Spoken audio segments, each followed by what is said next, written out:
बिस्मिल्लाहिर्रहमानिर्रहीम रब्बि इश्रह ली सदरी व यस्सिर ली अमरी वाहलुल उक़दतम मिन लिसानी यफ़क़हू क़ौली। आज इस सूरह को मैं डिस्कस करने लगी हूँ, वो है सूरह बकरा। और सूरह बकरा जो है ये एक मदनी सूरह है, ठीक है। और इसमें जो है 286 आयात हैं और 50 रुकू हैं। काफ़ी बड़ी सूरत है, तकरीबन 2.5 पारों के ऊपर मुश्तमिल सूरत है। और मैं आपको बताती हूँ कि मैं कौन सी किताब से आपको जो है वो इनके तर्जुमे बता रही हूँ, आसान तर्जुमा। ये मोहम्मद मुफ्ती तकी उस्मानी है, आसान तर्जुमा कुरान उनकी ये किताब है और बहुत ही आसान है। इसमें आप जब तर्जुमा पढ़ेंगे तो आपको बहुत आसानी के साथ जो है इसमें डिस्कस किए हुए वाक़यात और जो हक़ाइक़ हैं वो समझ में आएंगे। अच्छा, तारुफ अब हम इसका करते हैं कि सूरह बकरा जो मौज़ूआत हैं वो क्या हैं, यानी कि सूरह बकरा में क्या क्या चीज़ें डिस्कस की गई हैं।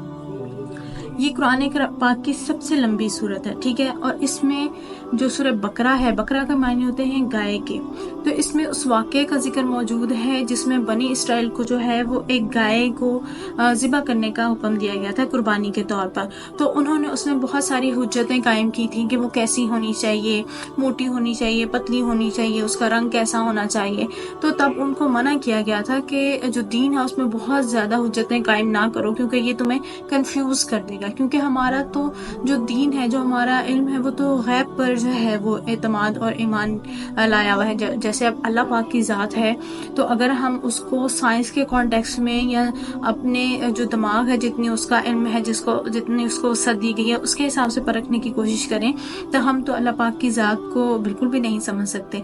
तो हमारा जो सारा ईमान है वो गैब के ऊपर है कि बेशक अल्लाह ताला मौजूद है और बेशक एक ज़ात है जिसके कब्ज़े कुदरत में जो है वो ये पूरी कायनात है।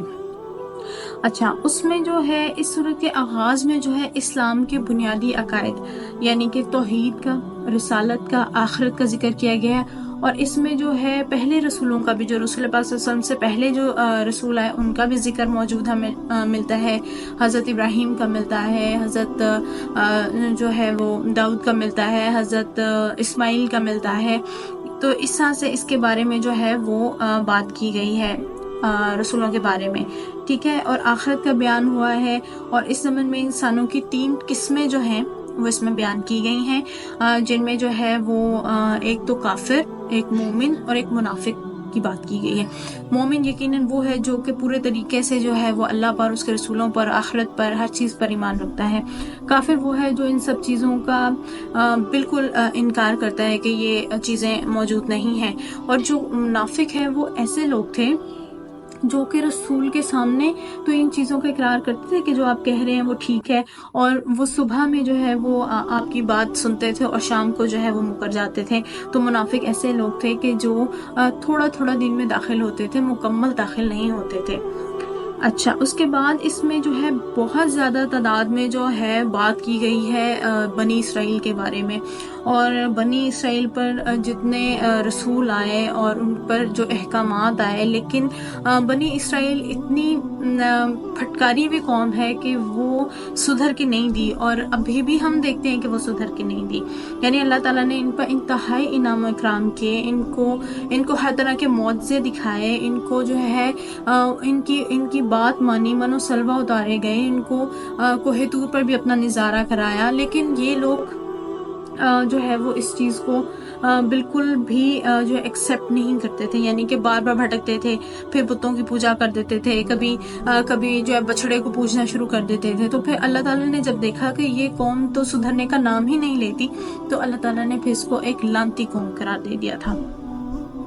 उसके बाद जो इसमें उन्होंने जिक्र किया है वो है हज़रत इब्राहीम अलैहिस्सलाम का, कि उन्हें जो है वो किसी और मज़हब के पैरोकार हैं और उनके जो इस्लाहात थी उसमें थोड़ी सी जो है वो गड़बड़ करते थे। लेकिन अल्लाह ताला इसमें ये फरमाने हैं कि जो हज़रत इब्राहीम है वो बिल्कुल तौहीद पर कायम थे, ठीक है। और जो बाकी की आसमानी किताबें थी वो उनके बाद आई थी, इसलिए वो नज़रिया तौहीद पर ही कायम थे उनसे पहले।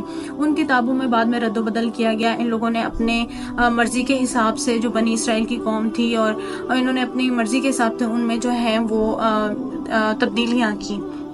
تو انہوں نے کہا کہ وہ جو ابراہیم ہے وہ تو بالکل خالص توحید پر قائم تھے۔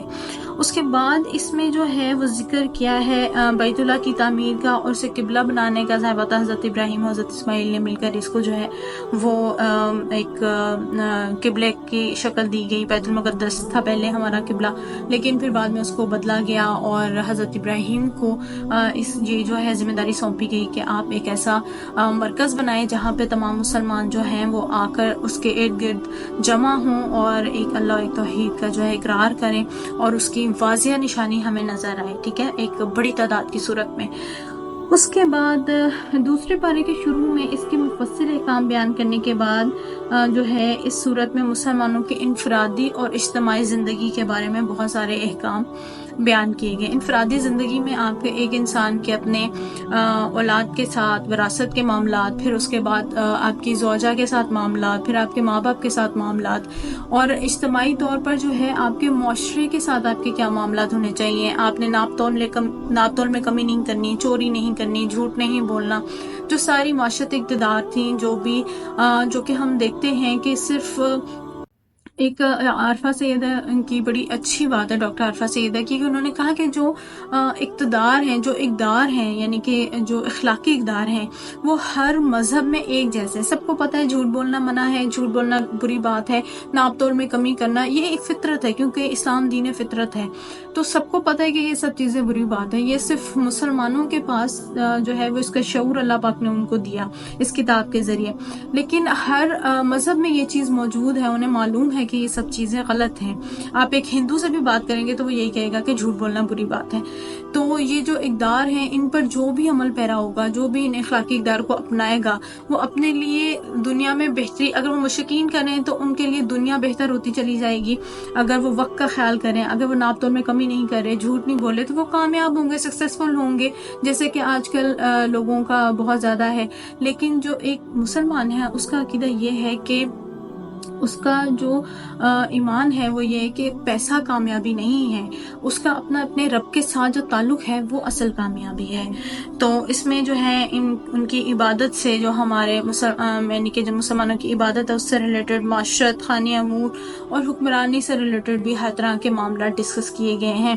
عورت کے معاملے میں آپ کی طلاق کا، آپ کی عدت کا، آپ کا بچوں کو دودھ پلانے کے معاملات سے لے کر ان کو جو ہے آپ نے کس طرح سے جو ہے اچھے احسن طریقے سے رکھنا ہے، وہ سارے معاملات جو ہے اس میں ڈسکس کیے گئے ہیں۔ آپ اس کو ترجمے سے پڑھیں، آپ کو بہت مزہ آئے گا۔ بالکل ایک سٹوری کی طرح اللہ پاک نے اس میں ہر چیز کو بیان کیا ہے، اتنا انٹرسٹنگ ہے، اتنا مزے کا ہے کہ میں آپ کو بتا نہیں سکتی۔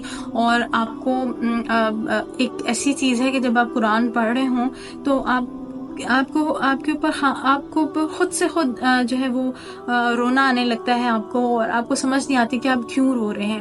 تو اس لیے میں کہتی ہوں کہ یہ ایک ایسی کتاب ہے جس کو آپ نے سر پہ سوار کر کے نہیں پڑھنا، آپ صرف اس کو پڑھیں، اس کے اندر آپ کی روح میں تاثیر پیدا کرنا جو ہے وہ اس کو آپ کے دل پر اثر انداز کرنا صرف اللہ کا کام ہے۔ اللہ تعالیٰ نے اس میں بے جا دفعہ رسول اللہ صلی اللہ علیہ وسلم سے کہا کہ تم صرف میرا دین جو ہے وہ لوگوں تک پہنچا دو، اس کے اوپر عمل پیرا کرانا تمہارا کام نہیں ہے، وہ میں ہی کر سکتا ہوں۔ تو مجھے امید ہے کہ آپ ضرور اس کو ترجمے سے پڑھیں گے، اور اس میں عورتوں سے متعلق بھی بہت زیادہ جو ہے آپ کو پتہ چلے گا آپ کے کیا حقوق ہیں۔ تو آپ اس کو پڑھیں ترجمے سے، تاکہ آپ کو پتہ چلے کہ اپنی زندگی کو کس طرح سے گزارنا ہے اور اللہ تعالیٰ آپ سے کیا بات کر رہے ہیں۔ اگر آپ کو میری ویڈیو پسند آئی تو اس کو لائک کریں، شیئر کریں، سبسکرائب کریں، اور کمنٹ میں مجھے ضرور بتائیں کہ آپ کو کیسا لگ رہا ہے، اور میری مزید سجیشنز بھی مجھے دیتے رہیں۔ تھینک یو، جزاک اللہ۔